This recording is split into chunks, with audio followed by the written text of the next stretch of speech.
I'm Ryan Newman, and since I started with Indiana Donor Network and Driven to Save Lives, I found out that some people think that they can't be an organ donor. The truth is, anyone can sign up to be an organ donor. Anyone? Anyone? Are you sure? Yeah, I'm sure. Anyone can sign up to be an organ donor. So don't count yourself out because somebody's counting on you. Go to driventosavelives.org and sign up today. But my heart's going to you, Ryan. Love that shirt.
Good afternoon, ladies and gentlemen. It's Happy Hour, National Racing Network Friday afternoon show. We're going to be doing some real-world racing talk. Maybe we'll even do a peek in at the 1,000 kilometers of Sebring. My name's Chris Graham. I'm joined in the booth by the Bizzler, Patrick Byrne. Man, I'm excited for this. Our first crack at showcasing the Kamel GT series, which is one of my favorites on iRacing. I absolutely love that we're going to get to talk about these cars. The Nissan GTP car is wildly fantastic. And then on the flip side of the coin, we have the Audi 90, which is just this really badass little old GT car. The Audi 90, it's not just some old GT car either. It's an absolute monster. It looks slow compared to these Nissans, but it's, I believe, quicker than the GT3 cars of today. It makes a monstrous amount of power. It's all-wheel drive. It's got a ton of ground effects downforce. It's wicked. Yeah, I am in love. I absolutely love these race cars. Let's see. There we go. Getting the graphics pulled up for you here. And we will split everything off by class here as well. Well, no, okay. That's interesting. It's telling me, well, that I only have one class. Well, let's see. Let's take a look, see what we get here up on the timing tower for the Kamel GT series. And our first show with these guys, this is not necessarily, I will say, completely normal to have an 80-some car top split race, 80-some cars in the show, and a top split that's going to be, you know, over 3,700, whatever it is. Yeah, that's really unheard of for just a normal Friday race. I haven't been following these guys too closely recently, but it's last I knew, they only really had the big strength of field race on Saturday, so really happy to see a lot more drivers coming around and seeing how great these cars are. Yeah. 5 minutes, 30 seconds left in the qualifications here. We are following Will Eatwell in the number 17. And in the lower right-hand corner, a guy who picked up a win yesterday on our airwaves, Junami Costa in one of the Audi 90s. As these update in terms of class position, we will update the, obviously, who we're chasing around here. But there are some big names in this one. Let's pick up on the main screen here and see if we can't find. Yeah, there he is. There's Mike DeTurk in the number 4. That's a gorgeous looking Red Bull livery on that race car too. Mike DeTurk is crazy quick. And we've got a buddy in the show here, Stephen C. Thompson, out on the racetrack as well. In the Audi 90, we talked a little bit about John Olson. We spoke with him yesterday during the Lotus 49 broadcast. Yes, while he was at work. No, nonetheless. Yes, while he was screwing off and not getting the work done. Well, at least a little bit anyway. But he's in the car today. Yeah, there is a bunch of talented race car drivers in this show here. Fastest lap going to belong to Matthias Havdahl, 1 minute 42.056. Mike DeTurk only about a quarter of a second back as he gets his lap in. Will Eatwell, Thomas Friere. So far, 8 cars have put laps in. There we got them coming up on the screen for us now. There's something I just love about that spoiler on the Audi, and I kind of want to put that spoiler on my T-Bird for when I take it hill climb racing. Just a dual element, single plane on each element. It's just so 80s. Hugh Haycock's going quick time in the Audi class, 1 minute 58.524. About 16 seconds off the pace of the prototypes, but again, that's not necessarily a surprise. Yeah, the Nissans are what, about 900 horsepower, and they're effectively, the whole car is a wing. They are one big ground effects machine. And then the Audi is still no slouch. It's about 700 horsepower, 750, and it's all-wheel drive. It's just a matter of, it's a sedan versus a cheese wedge. That is correct.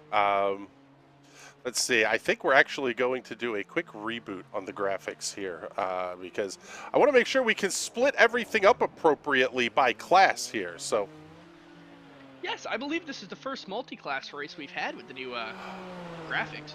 Yeah, first multi-class race that we've done.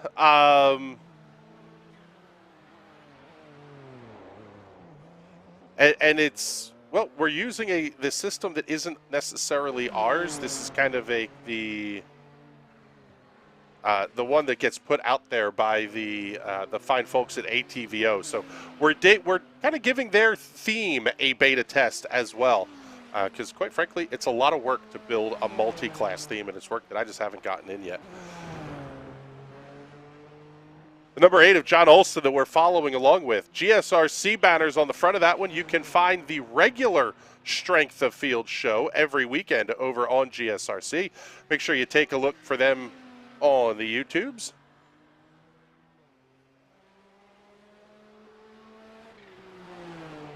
Let's take a look. We've got Jonas Kobertstein on the racetrack as well. So we'll give the GTPs a little love here.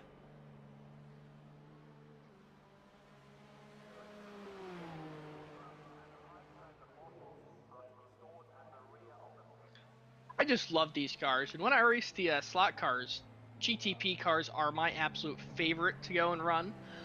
We give them a little bit bigger of a rear spoiler when we run them, but the nose is still the same. I actually run the Nissan car, and they're just wicked to run around. Yeah, they're one of my favorite cars on the iRacing platform. I've been saying that a lot lately, but this is definitely one of those that I just absolutely love. The Nissan GTP. It is wickedly fast. Just everything about it is fantastic. Let's take a look. Down to about 30 seconds left in qualifications. There we go. Got the GTP and the GT class up here on the screen for you now, so you can follow along with where your favorite is. Seb Kinder is checking in saying, Kamel. Love those cars. I do too, man. Both classes. The Audi is a lot of fun to watch as well, but let's see. I believe we have, let's take a look here, see if he is out here. Ah, nope.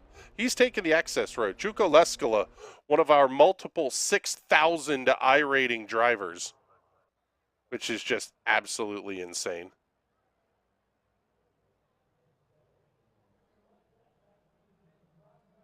Now it is time for us to go racing. Let's take a look as we're starting to get cars out onto the racetrack. We'll pull up the cameras and well, let's see. Oh, there we go. Let's get a look at the starting grid for, we'll show you the GTP class first. On the pole will be Alex Ott lining up with a lap time of 1 minute 41.775, lining up alongside the number 7 of Matthias Havdahl. On row number 2 will be Mike de Turk and Aitor Sintes Galindo. Row 3 going to have Will Eatwell and Jonas Kobertstein.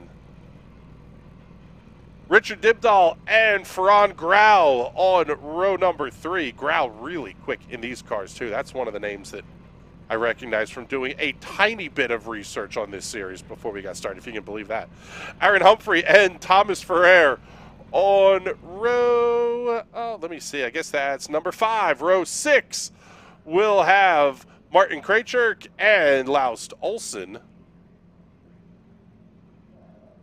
Row 7, Tommy Kallio Kujala and Michael Kingsep. I am not even going to try to butcher some of the rest of these names as we go along here, but there are a ton of cars in this field.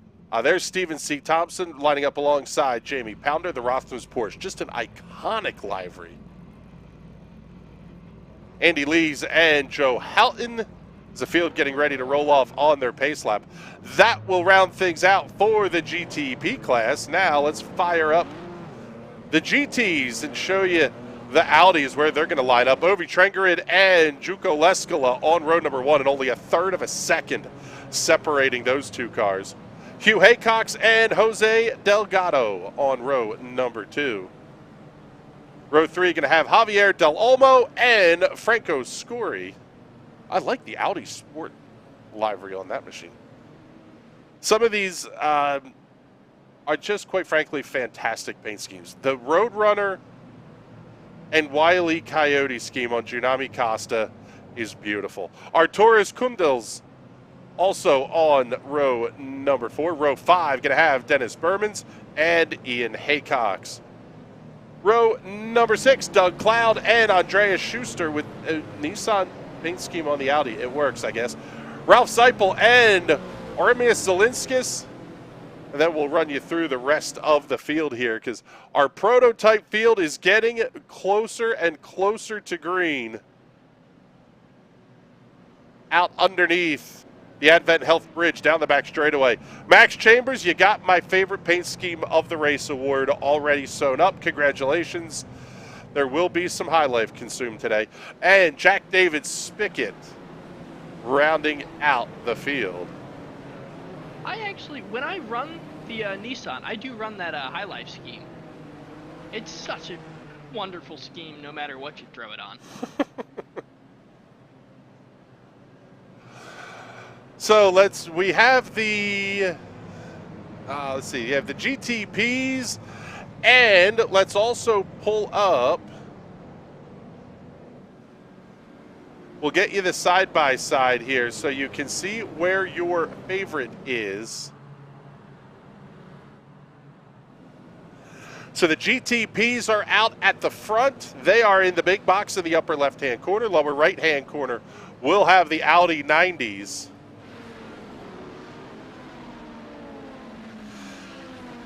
Now, these guys actually do the multi-class starts right. The Audi GT cars give themselves a fair bit of space here. Theoretically, I guess you could start racing right away, but they keep everything formed up. They don't break off into a pack, and you end up with two separate races running at the same time, which is really how these things should be. Yeah, and that's a nice thing to see in this series. I know a lot of times I'll go and race some of the IMSA races, and either the GT cars will be right on the rear bumper of the prototypes, or you'll be 38 seconds back, and before the lap's even over, the prototypes are right on you. But these guys have it dialed in, figured out exactly what kind of gap they need to build.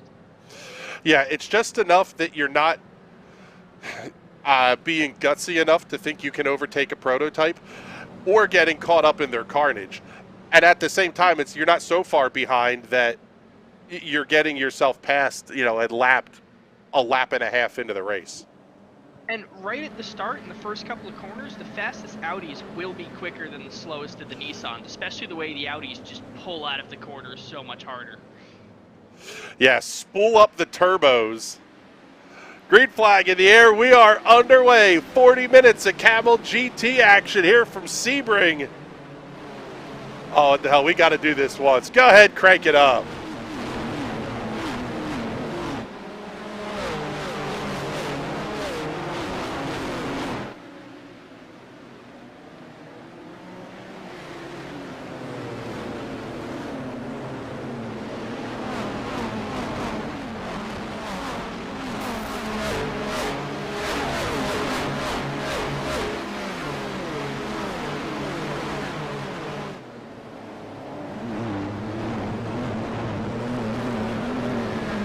Oh, one of the prototypes sliding off the racetrack a little bit. In fact, we've had multiple issues. Yeah, we've had a couple of issues here. We'll get to them. Well, we'll get to some of them at least here on the Hot Shoe Raceway instant replays. But this one is as much a chance that my intention with the Friday Happy Hour show was tune in and let's talk racing. In fact, one of those things that we can do, how about a live look-in for what the IMSA race is, or the World Endurance Challenge race is doing for the 1,000 miles of Sebring. Still 2 hours and 40 minutes remaining in that show. I know we're not supposed to show that. You can find it on Motor Trend Plus. But we'll do a peek in and see, at least when we can see the graphics a little bit better.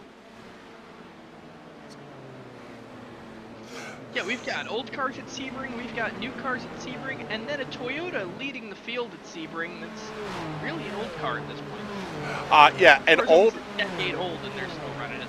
An old car that is, well, quite frankly, just mopping the field up at this point.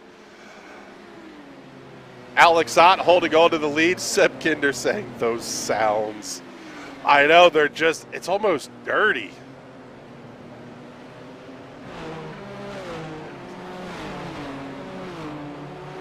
Over on the, was it GT or was it GTU? The Audis are actually GTO. Or GTO, right. Hugh Haycock's holding on to the race lead over there. That is a great battle, though. I'm going to flip these screens around here. Top three absolutely slugging it out. Yeah. Oh! Who was that? Somebody sliding way through. Mike DeTurk was in a tight battle for the third position. The Audis being an old school GT car, they can actually really slug it out. You can see the front of these things and the backs are shaped kind of like a NASCAR, so you can kind of give someone a little bump and run, shove them wide a little bit, maybe a little bit of fender rubbing, and really bully your way through the field. Yeah, and if you're a Nissan GTP, you can absolutely launch them into orbit. Yes, that is one thing we have absolutely tried in our testing, the GTP being shaped like a cheese wedge. We'll launch a Legends car over the grandstand at iRacing Super Speedway. We've had a lot of fun using these cars as ramps. Yes, or when we use them as Silver Crown flippers during the Bathurst race. Yes, that's right. Using these and the NASCAR Silverado to flip race cars back over. Let's see. This, here we go. Let's go back a little bit further in the GTP field. Aitor Sintes Galindo and Ferran Grau will eat well. They're all within about a second of each other. That is a great battle there. Still holding on to, well, let's see here. I'm seeing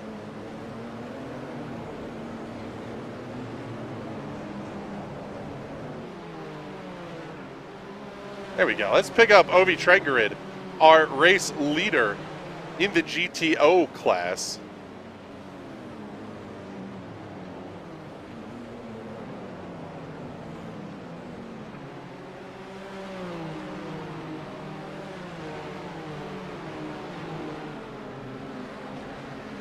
Man, there is so much going on in these races. A lot of credit to the GSRC guys. I know they put more staff on this than on these races than we do. At least I think they do. But these are not easy to keep up with. Multiple classes, multiple leaders. Everybody is sort of all over the place. And it's not like our TNT special events that you could do with one person, because there's really not often fights for the lead. It's just carnage the entire way through. This is actually a battle for first in the GTP class and a battle for first in the GTO class, so there's two fights going on. Yeah, actually the battle we're looking at right now is the battle for the race lead in GTO. The GTP fight that we're looking at is the battle for third. But Alex Ott is down, the lead's down to about 7. Well, hold up, let's see here. Maybe a little bit of a bobble there for Alex Ott, because Matthias Havdahl closing in to about 1 second, separating those two cars. These are both the fights for the race lead that you're seeing up here on the screen. Yeah, and it just gets even crazier once the GTP cars start catching the Audis, because not only is it a dogfight between the two Nissans, but then you're weaving in and out of traffic like you're going down the Belt Parkway in New York racing each other. It's a riot, just to say the least. Let's see here. Take a look at the result, or the live timing update for the World Endurance Challenge race. Toyota Gazoo Racing with Jose Maria Lopez leading that one. And they have a 2.5 second lead over, Rio Hirakawa's Toyota. The Ferrari of of course, Nicholas Nielsen running behind the wheel of that one, 32-ish seconds back. That is in, all of those are in hypercar. In P2, Hertz Team Joda is leading by 25 seconds over Team WRT. Prema Racing is the third place car. They're in the P2s. And in GTEM, Corvette Racing with Nicholas Verone leading in his C8R Corvette. 1 minute and 38 seconds ahead of Kessel Racing's Ferrari 488 GTE Evo. And the Porsche 911 RSR of GR Racing and Benjamin Barker is third in that class at the moment. Still only about 8 minutes into this one. We've got 32 and a half left. Chime in the comments. We want to talk racing here, whether it's F1 in Saudi Arabia, NASCAR getting rained out today in Atlanta. We were actually working on getting the Xfinity qualifying up. We could bring you that one as well. But all NASCAR activity is done for the day. Oh man, this battle with Mike DeTurk here is so good. Will Eatwell, 8 Tours, Cites Galindo. No wiper blades this weekend in Atlanta. No, no, they will definitely not be doing anything in the wet on that racetrack. Now, they should just cancel the big oval and just run them on the little Legends oval and put the wiper blades on there. That'd be awesome. I would be here for that. Yes, it would.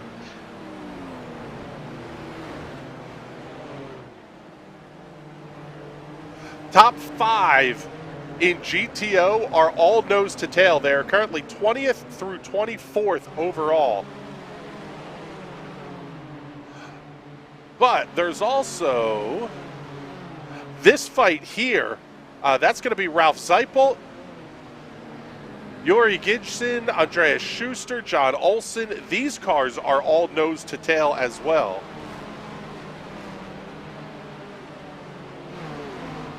I believe it's pronounced Yuri Geisen. Geisten? I believe he's from Geist. Yeah, I believe he's from Finland, somewhere up north over there. From the hinterlands. He is an absolute legend in this series. He was a community manager for a couple of weeks, or a couple of seasons, and he's actually the one who makes the schedules, or has the format for the schedules for the 49s. Absolute legend in the historic iRacing community. Now, one of the things that I don't know about these series, Patrick, is will they have to pit? Do they limit the amount of fuel that they carry on board that a pit stop ends up being required? Back when I was running Kamel, we only ran 30-minute races. So basically where they are right now, this would be when we took the green flag, and no, we did not have to pit. I am not sure now with the 45-minute format. I believe we might need a pit stop.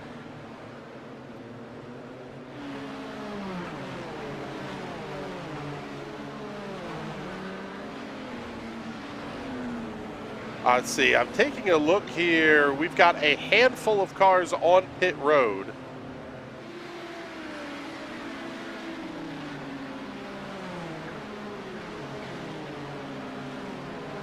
Those include Andy Lees, Doug Cloud, Davey Rindo, Oramus Zelinskis, sorry, Jose Delgado, Ian Haycox, and Javier Del Olmo.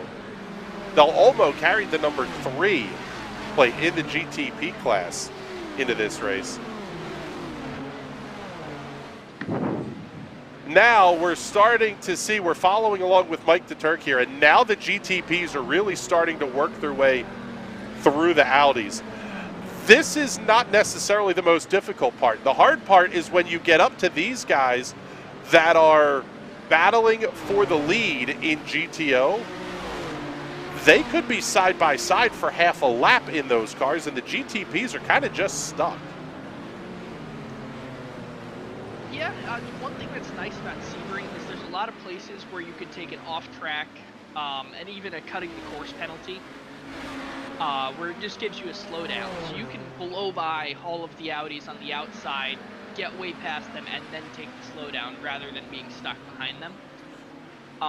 But I'm not sure what drivers think of that ethically. That might be what I might do. I don't know if that is would what be an you would do. either. Yes, but I don't run officials. I run league races where we kind of set those ground rules beforehand as well. Man, it is just absolutely incredible to watch. Like you said earlier, the Audis are quick off the corner, but my God, when the GTPs get wound up, holy cow, are these cars incredible. In fact, race leader Alex Ott just putting that whole group of GTO cars one lap down. Joku Leskola coming around to take the lead. Yeah, that was impressive.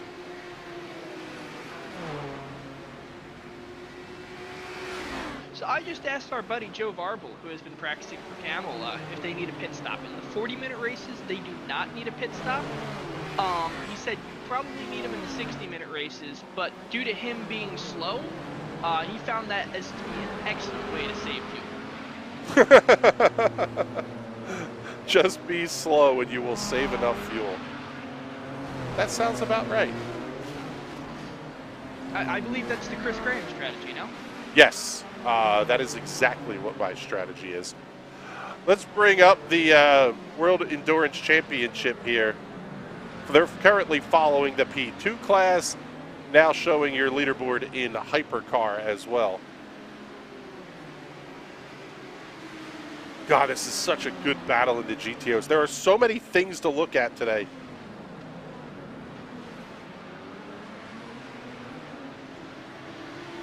I don't want to get us taken down and demonetized or anything, so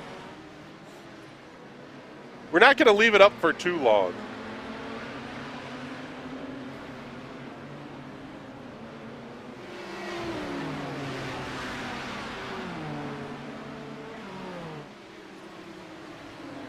Just long enough to let everyone know where their favorite driver is. Yeah, it's not even. It's just something I figure we'll pull up and we're kind of screwing off.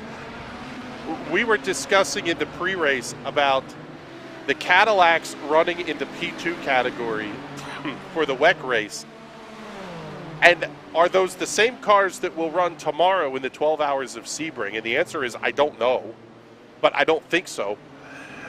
The world of sports cars either needs to be like this Kamel GT race that we're watching, where it's just spec cars in each class, or they need to come up with a single solid rule book.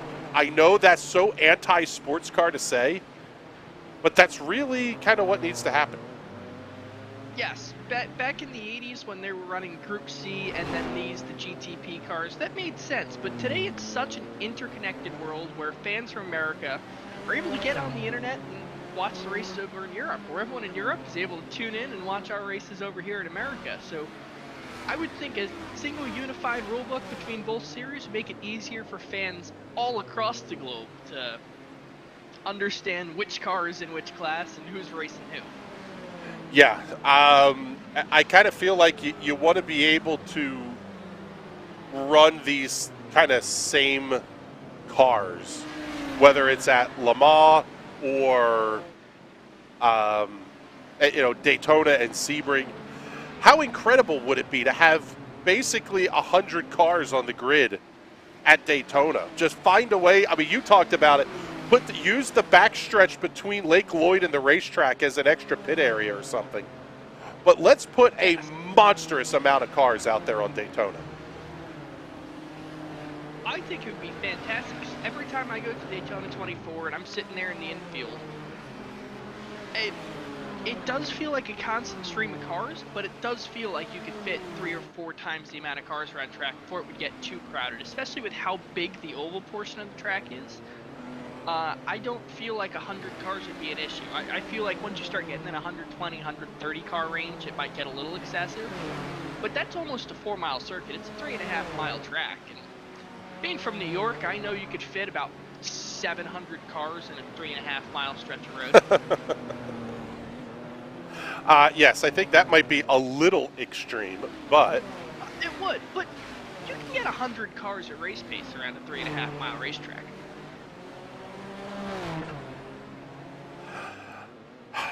I guess the only question becomes, what do you put on them? Because you're not going to run... I mean, I guess you would run... Like, you wouldn't run the prototype challenge class. You wouldn't run GT4 cars. Some of these, the speed differences are so great that it would just be incredibly hazardous to try to pull that off. No, you would just leave... so I like the GT3 class that we have now. That's unified across the world. Even though I hate GT3 cars, it's nice to have finally one single spec across the world. And then you would have your LMDH cars, which are your prototype 2 spec cars, just with a little bit extra constructor added to them. And then the hypercars class, which is all constructor, one-off cars, and I think that would be a lot of fun.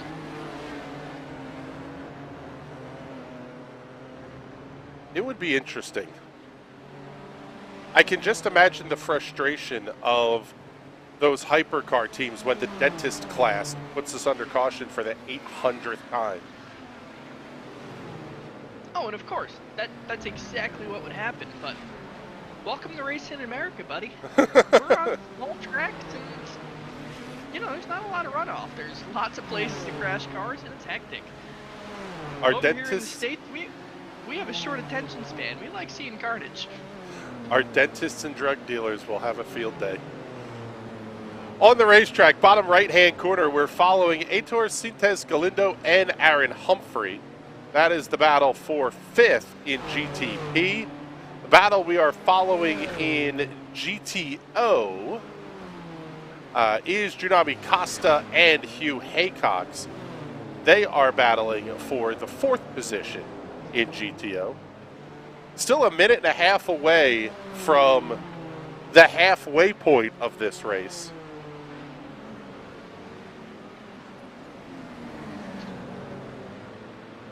Getting a comment from our favorite Frenchman, Sebastian Kinder, saying F1 sucks.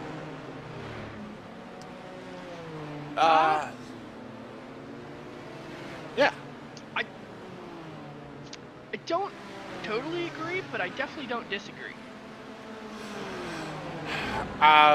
If this season plays out the way some of these teams are already thinking, that we could see a Red Bull 1-2 every race this season, I will say the FIA will have failed in their efforts at new car creation. Oh man, one car sliding off the racetrack. That's going to be Laust Olsen.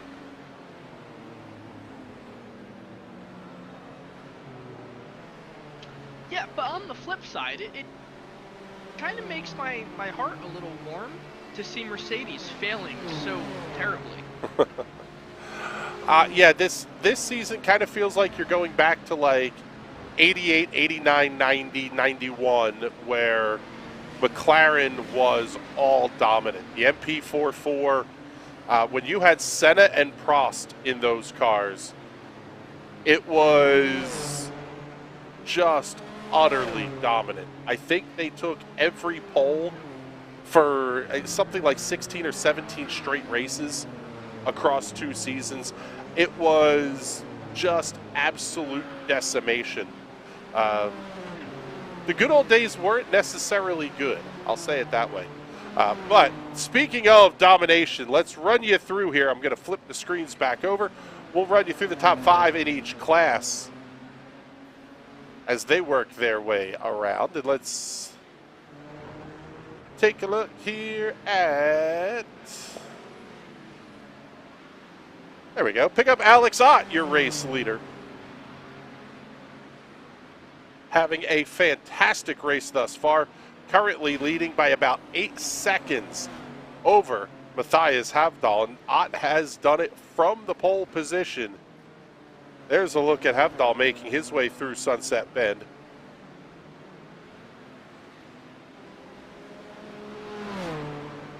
Running in third, a guy who didn't even think he was going to make it in the race, and he did barely.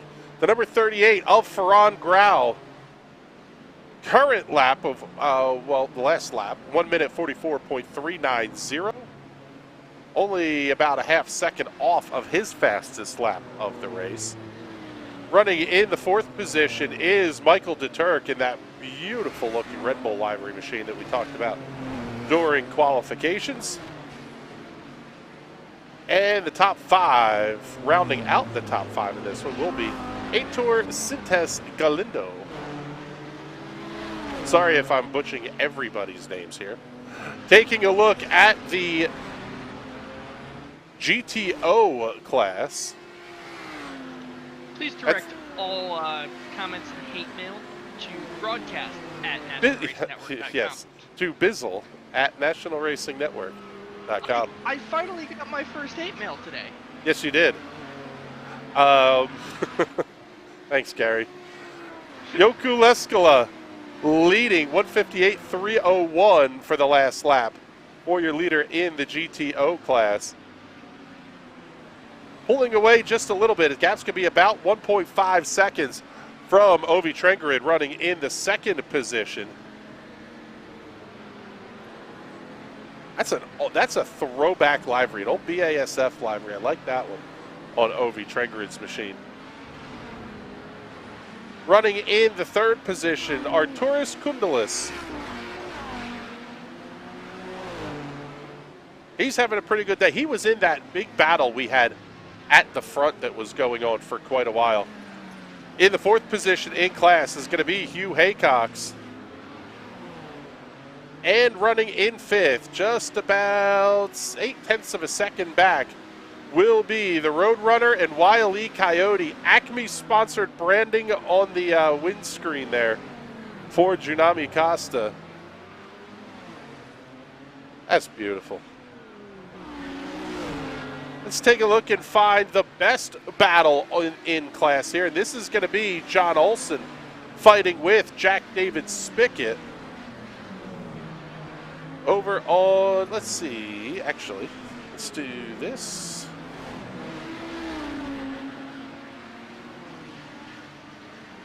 Find our best battle here in GTP. That's going to be this fight between Aaron Humphrey and Heitor Sintes Galindo. That's the battle for the 5th position.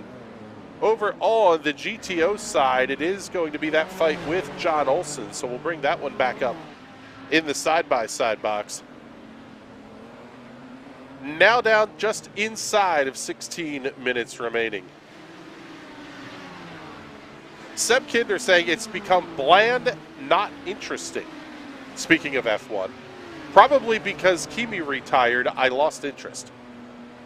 Yes, but Kimi is now a NASCAR driver, so you should jump ship and Oh! watch us turn left. Contact! Galindo going to go around off the front end. Oh, man, one of the Audi is going to be in that one, too. Wow, he got pile drived. Take a look at the Hot Shoe Racewear instant replay. The green car ahead bobbles a little bit at corner exit. Absolutely nowhere for the Audi to go. Oh, that's a heartbreaker. That's going to be race done. The way the body worked, you can see on this car here how it almost seals the car off from the side. You no longer have that seal once you get drilled in the side like that. And there goes all of your downforce. You can see that rear wing is not very big. Well, it's big. It's just kind of an extension of the bodywork, I guess you would say. Yeah. Yeah, almost all of the downforce of this car comes from, you can see the tunnels when you look underneath the rear side of it. Yeah, definitely ground effects cars in a very big way. Yeah, back when they built this car initially and they were looking for drivers for it, there were guys who would hop into it for a test day, get ready to sign the contract, go and take a couple laps, and say no. This car was scary. It was unlike anything else that had been raced at the time. So it was just ungodly fast going into the corners that these drivers were used to going into at 60, 70, 80 miles an hour. They were now taking it 140, 150 miles an hour, and kind of takes your breath away a little bit. Yeah, Jeff Brabham had one of the biggest wrecks I have ever seen in one of these cars. But he also won multiple championships in this car. That was kind of the halcyon days, excuse me, of IMSA. Davy Jones running the Bud Light sponsored Jaguar. There was great competition stateside in both GTP and GTO. You had the Roush Mustangs battling. What Dodge model was it? Oh man, couldn't have been the Stealth. Before the Stealth. No, it might have been the Dodge Stealth. What year are we thinking? Because the Roush Mustangs, those were all in the 80s, no? Let's see.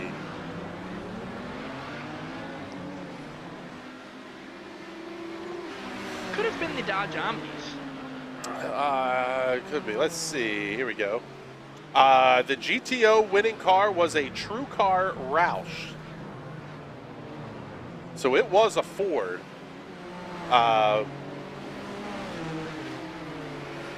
24 Hours of Daytona, claimed by the Castrol Jaguar of Davy Jones, Andy Wallace, and Jan Lammers. GTO was won by that number 15 Roush of Robbie Gordon, Calvin Fish, and Lynn St. James. What year is this? That would have been 1990. 1990, so I think they would have been racing the Viper by 1990. The original Viper concept, that was 88 or 89. Man,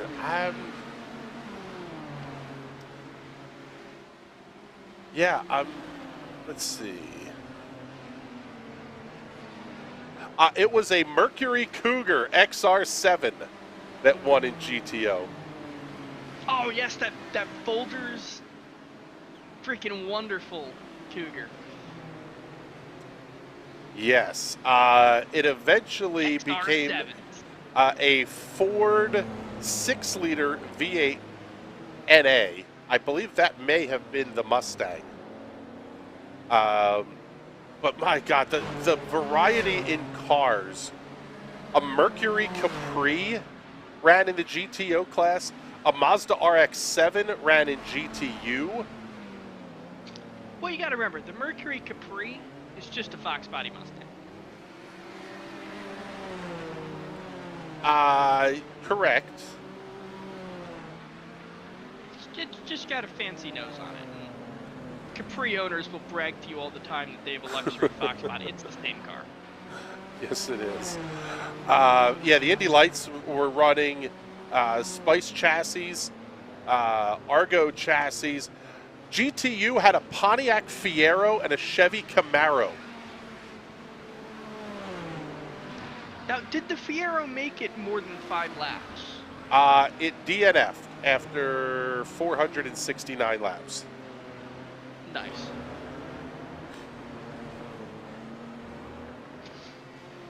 It's a lot more than I would think the Fiero would be able to go. It's impressive for a Fiero. Position change at the front of the field, well, towards the front of the field, in Hypercar, over on the WEX side of things. Let's bring that one up and show it to you here. The Cadillac Racing entry of Richard Westbrook coming around the AF Course Ferrari of Antonio Fuoco. Well, that car made a pit stop. The Penske Porsche of Lawrence Van Thor runs 5th, Ferrari 6th, and in 7th, the second of the Penske Porsches. Still all Toyota at the front of the field, though. 2.5 seconds separating the race leaders, a full lap back to 3rd place, which is ridiculous. Welcome to prototype racing in the year 1998. Yeah, ain't that the truth. Ferran Grau's going to be chased down by Michael de Turk. It's only about 0.6 of a second with 9 minutes remaining. That is for the final spot on the overall and GTP class podiums.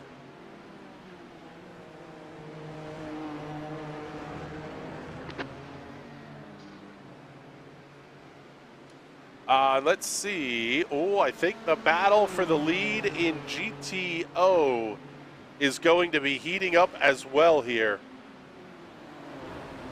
Yes, it is. Yuko Leskola and Ovi Trengarid only separated by about 0.2 of a second. So again, this is the battle for podium in GTP as we get a new fastest lap from Ferran Grau. 1 minute 43.049 seconds. He's making up ground on the 2 race leaders.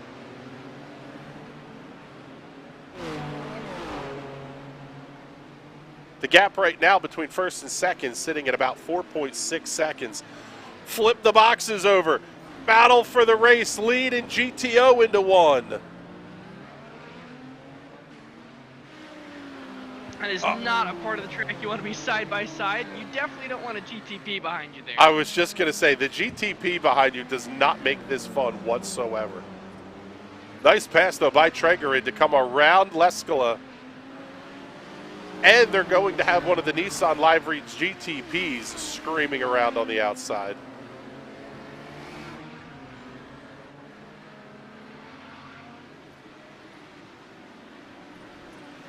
This race has been absolutely fantastic. Now let's flip this one back. Oh, well, maybe not. Let's see. What should we watch, GTO or GTP? Both of these battles are really good. I mean, you can see them both on the screen here, but GTP, don't know, the GTO battle just heating up too. I can't decide.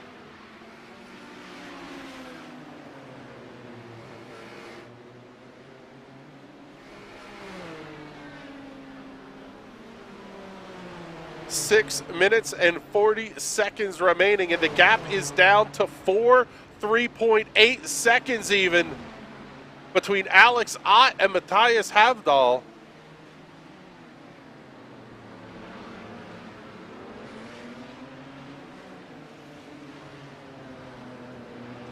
Oh, man. Try and make the move here. God, this has been a great show all the way around. Good Lord. Yes, he is. Yuko Leskola going for it, going through turn 17. Oh, buddy. The run coming around the outside. Not going to be enough to hold him off, though. Oh, Trengarid wants to make the move 3 wide with a GTP.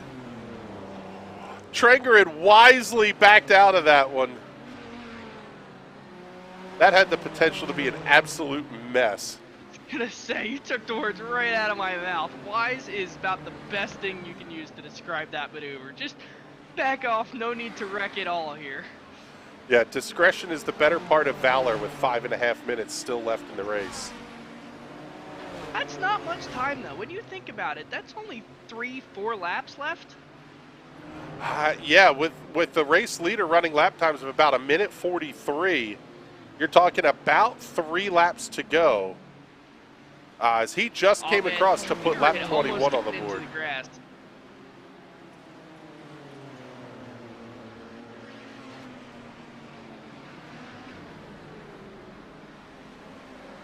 Another GTP wandering his way through, spicing up this battle. The gap is now down to 3.4, 3.5 seconds between Alex Ott and Matthias Havdahl.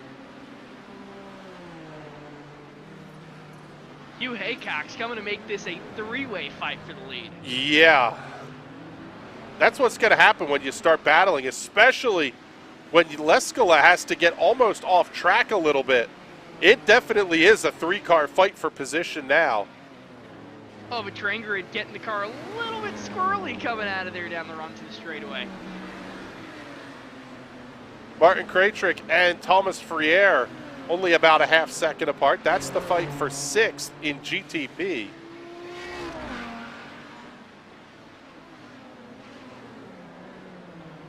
The overall lead now down to 3.3 seconds for Alex Ott. It's shrinking. I just don't know that it's shrinking fast enough. What's Trenger going to do down inside of turn 1? Nothing there. Is he going to slide wide at corner exit? Now, nice job keeping that car in line. That forces Hugh Haycock onto the binders. God, what a race both ways. Absolutely dialed in. I want to switch to the GTPs, but I just can't turn down the 3-way battle for the lead in the GTOs. 2 incredible fights here. Oh! Move being made in the GTPs. Headball goes wide. Yeah, that was way wide. That was Martin Krajcik. That allows Thomas Friere to come past, and that fight at this point is going to be just about over now. Oh, but in GTP, we're going to pick up the race leader because the gap is now only 2 seconds. You can see both cars in that shot.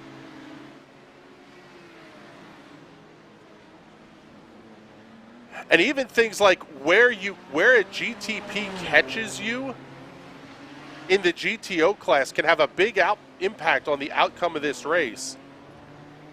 Yeah, there's times where you might want to just keep the GTP behind you and just run your own line, let them find a way around you. And there's other times, like going down the straightaway, you might tap the brakes a little bit. Make sure they clear you before you get to turn 17 so you're not battling too wide through there.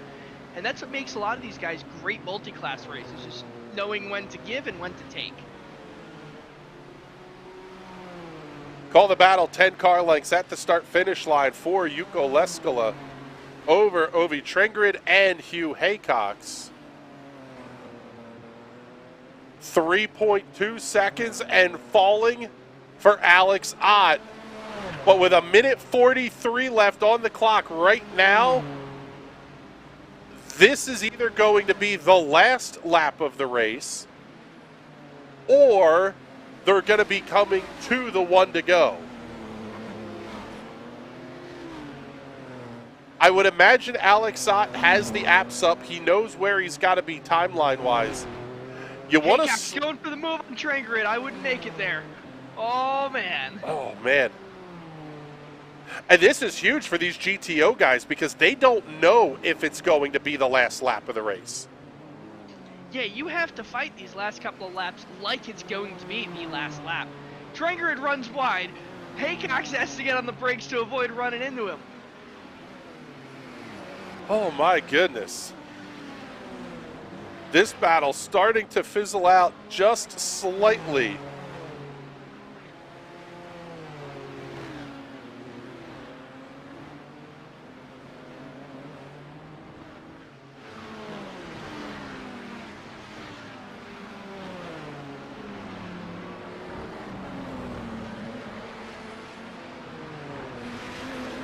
$26-25 seconds left. Man, this is going to be tight, whether this is the last lap of this race. Now, at a certain point, iRacing does, you kind of have to be at a certain point before you get the one to go. iRacing won't call it if it's too close. But there it is, checkered flag in the air. Alex Ott picking up the win at Sebring. Now, I believe the GTO car, since they did not go a further lap down from Alex Ott, they have one more lap still to go. That is correct, I believe. So Here the big is thing to see now is if any of the GTP cars that have finished the race are maybe going to slow down in the wrong section of the track and get in the way of these guys. Well, there's just a couple of corners left here. In fact, the top three did not take the checkered flag yet in GTO. So this battle is for the race win. Yuko Leskola, Ovi Trengrid, and Hugh Haycox. None of these guys are going to pull the classic Mark Martin Oh! move and I pull into think the pits. Haycox went off. He did. Hugh Haycox off the racetrack out of third. Now, he's not going to lose the position. But he loses a chance fighting for second or even the win.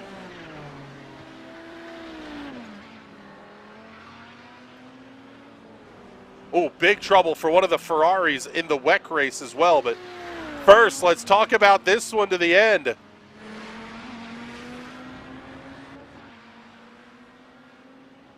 Yuko Leskola, Ovi Trengrid, only a couple of more corners to go.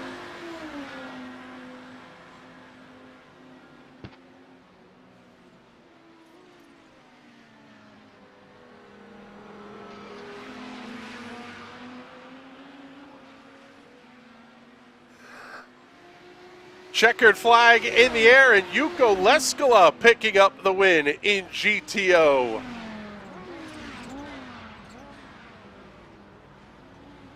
There you go, full drift. That is so much fun to do in these cars. Since they're all-wheel drive, you can just get them sideways, plant your foot down on the gas, and when you want it to stop drifting, just give it a little counter steer and it straightens right out.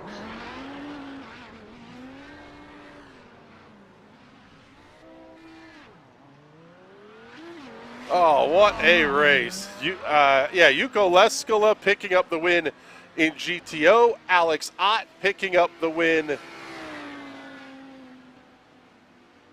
in the GTP class. And let's take a look here at your full race results. Not sure why it says qualifying results, but after 23 laps, Alex Ott getting the win over Matthias Havdahl, Ferran Grau, Mike Taturk, and Aaron Humphrey, your top five.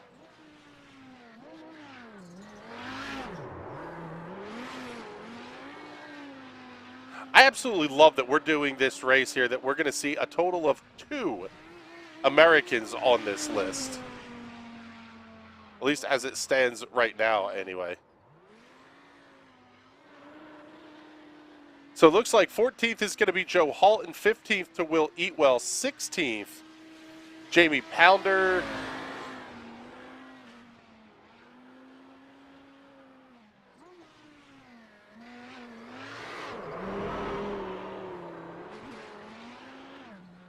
I believe the graphics software is being a little funny. I was going to say, it's being a little screwy on us here, but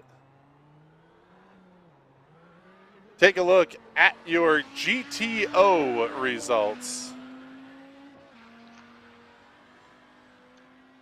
Looks like Yuko Leskola is the only person that ran it, and he easily won the race, which is not at all what we saw during this one. Yeah, He no, fight back. that is quite frankly unfortunate that the graphics package is acting up on us here, but man, what a race. Yuko Leskla, Ovi Trenger, and Hugh Haycox putting on a show at the end of this one. Alex Ott kind of ran away with it. In fact, I think leading all 24 laps in the GTP class. But with that, it is time for us. Race winner bins it on pit lane 2. Might not. You hit everything else post-race. Time for us to get the heck on out of here. A good happy hour show. Man, that one was fun. We're going to have to get things squared away. We'll do some interviews and stuff after this one as well, coming up next week. But time for us to get the heck on out of here today. Enjoy the rest of your WEC race weekend. In fact, let's see. Bring this one up full screen. Couple of drama things here for under 4 full course yellow. That Ferrari grenaded a tire and spun wildly into turn number 1. Was not good for the Ferrari squad, but with that, like I said, we're getting the heck on out of here. Coming up next week, it will be Monday Night Silver Crowns, Tuesday, TNT Shock, Wednesday, Sim Racers Club, Thursday, a pair of double headers, Lotus 49s, Lotus 79s in the afternoon, U.S. Open Wheel at night, and on Friday, we're right back here for Kamel GT round number 2. We're going to be freaking busy, man. I am looking forward to it. For Patrick Byrne and everybody here at the National Racing Network that makes these shows happen, my name is Chris Graham. Thank you so much for hanging out with us. We will talk to you all soon. Have a great weekend. Happy St. Paddy's Day, and stay safe. Don't drink and drive, please.